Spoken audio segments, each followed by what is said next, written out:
Welcome ulit sa aming vlog. May pumasok dito ngayon sa shop na isang Toyota Innova 2007 model. Ang reklamo ni customer, hindi na daw makita yung RPM gauge paggabi, lalo na pag bumabiyahe sa madilim na lugar. Kaya dinala niya dito sa Door Doctor Garage para ipacheck. Pagbukas namin ng panel gauge, nakita namin na pundi na pala yung mga ilaw sa loob ng instrument cluster. Kaya hindi na umiilaw ng maayos yung RPM gauge at ibang panel lights. Common na sakit talaga ito sa mga lumang Innova, Fortuner at Hilux models. Pero hindi lang kami basta nagpalit ng ordinaryong bulb.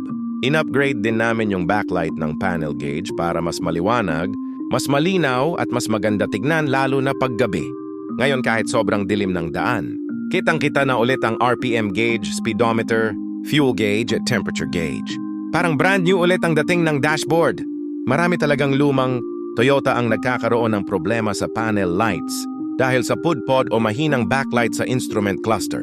May mga owners din na nag-u-upgrade sa LED, backlight para mas malinaw at mas matibay gamitin.